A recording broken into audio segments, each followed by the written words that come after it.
Hey gang, what's up? Welcome back here to another edition of Intuitive Angling, and thanks a lot for taking a little time out of your day to watch the video. Today we're going to give you guys how my tournament day went today. Today was the competition day for the BFL tournament here on Table Rock Lake that I've been practicing for the last 2 days. I'm going to give you the rundown on that, and actually I'm heading back early. I weighed my fish and I'm heading back early because Kim and I got our anniversary dinner tonight. Don't want to be late to that, so as soon as I weighed in, I just got in the truck and heading back to Springfield right now. So real quick, guys, before we get started, just wanted to give you guys a reminder. It's been a while. Anybody out there interested in becoming a channel member, it's one of the greatest ways to support the channel. Another way you can support what's going on here. As a member, you get videos every week that aren't seen by the public and access to my personal email address. And if you're interested, you can just go on my the banner. When you click on my YouTube homepage, at the bottom right corner, you'll see a little play button. And click it, it says Intuitive Memberships, and that gives you all the info for that, so much appreciated. Okay guys, the only day of practice, the only day of competition here for the BFL tournament. And man, it was really good to be back fishing a tournament on Table Rock, a BFL tournament. I really miss fishing, you know, locally in my home waters here. So gonna give you guys a rundown how it went. So conditions day, we started out, it was a little bit warmer than what I thought it was gonna be. Temperatures were in the mid 40s when we took off, which was pretty decent. And no wind at all. In fact, the big story of the day, we didn't have any wind today. It was like glass smooth out there all day long today. So I was pretty confident going out because we had cloudy skies and not much wind. It was really, you know, just a good fishing day for the pre-spawn. So I went to my first spot. Right off the bat, I pulled up there and I caught a nice smallmouth, that smallmouth that you see in the thumbnail here.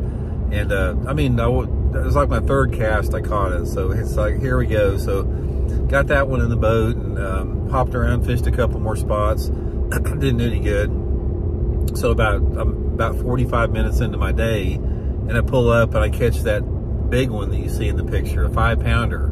It's my second fish of the day. Caught that on a crankbait. Caught the first one on a Mega Bass Vision 110, the Table Rock shad pattern. So here it is, it's an hour and a half into the day, and I got two really nice fish. I got a 5-pounder and a 2 3/4 pounder in the boat. So it's looking pretty good because I was catching a ton of fish in practice, and I didn't think catching a limit was going to be any problem. I was concerned about catching the big ones, and I got a big one right off the bat. So I'm feeling pretty good right off the bat. So I started fishing, hit a lot of my key stuff and nothing. It's just like I am not getting any bites at all. I'm about, probably 3-4 hours into the day. The day's about halfway over, and I've still got 2 fish in the boat.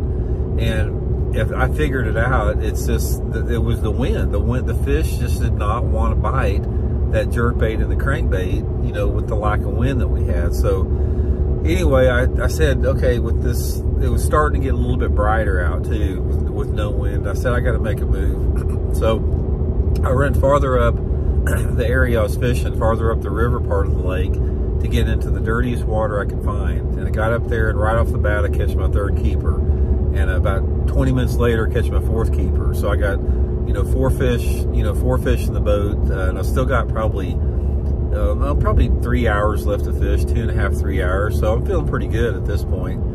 And I fished through some of the key stretches where I just caught those 2 keepers and didn't do any good. And there's a lot of boats in that particular area, and a lot of boats on some of the stretches I wanted to fish. So we had about 2 hours left, and all of a sudden the conditions started to change a little bit. It started clouding over a little bit. The wind started picking up a little bit where, you got some breeze on it. And I know in those conditions that I need to be down to the cleaner water. I just felt that, those conditions were going to fire up those fish in the afternoon, because I weighed in at 3 o'clock. So I ran back down to the cleaner water where I caught the 5-pounder and that 2 3/4 pounder, and I started working that cleaner water on the way back. And I started fishing, just nothing. I cannot get any bites. So about the last 45 minutes of the day, I just started running like every spot that I know there's fish on from all my 50 years of experience on the lake, just to try to pick up my 5th fish, and I never did get my 5th fish. So I wound up, I had 4 fish that weighed 11 pounds and 3 ounces. Was not very happy with that, especially the thing I wasn't happy about was catching a big one and not being able to capitalize on it, because if you catch a big one like that and don't get your limit, it's basically like cutting that fish in half as far as the weight on it. Just, you can't capitalize on it. But looking back, I mean, I don't have any regrets. I didn't lose any fish. I thought that, you know, I fished really good. I fished relaxed. I had a great partner. We had a good time on the water. I thought I made the right decisions. I just never got bit by that 5th fish. It was just sort of, you know, looking back in retrospect, it was just the fact of the wind. I mean, fishing shallow like that with power fishing, I needed the wind. I mean, I really needed it, the wind. And that made the difference, because I was getting 30 to 40 fish a day the last 2 days in practice, but we had pretty significant wind, like 15-mile-an-hour wind, and that made all the difference in the world. Now, on retrospect, the guys, I can tell you how the fish were caught. My prediction of live scoping with the A-rig has come true. Guys, when I went down, when I weighed my fish, and I went down to put down to the release boat, and they've got a holding tank there where you put your fish in, and then they check them before they release them. Guys, I think my fish were the only ones that actually swam down in the water. Every freaking fish in that tank was floating belly up. You know why? Because all the fish were caught super deep. They were gonna have to fizz every one of those fish because they came out of super deep water. And I got talking to one of the guys there, one of the co-anglers, and he said his partner caught like 30 or 40 keepers over 15 inches, live scoping all day long, and he didn't do any good at all because he said he got screwed by live scope. But as predicted, guys, this was a live scope dominated tournament. The guys had a premium optimum day today with the clouds and no wind, so they could get out there and they could really stay over those deep fish. So it was set up perfect for the deep live scopers today. But anyway, I don't know where I wound up. I mean, I think when I weighed in, like, I think 12 pounds and something was 7th place, but I'm sure it's went up quite a bit since then.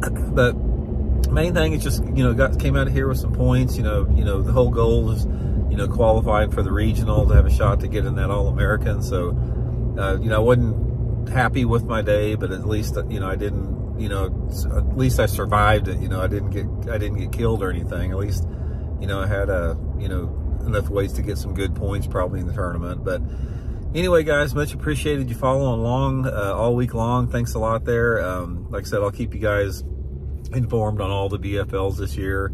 And like I said, shoot me some comments if there's anything that I can answer as far as to help you guys out, what I learned in this tournament from doing or not doing. Feel free to shoot me a comment on that. Much appreciated. So we'll talk to you guys later. See you.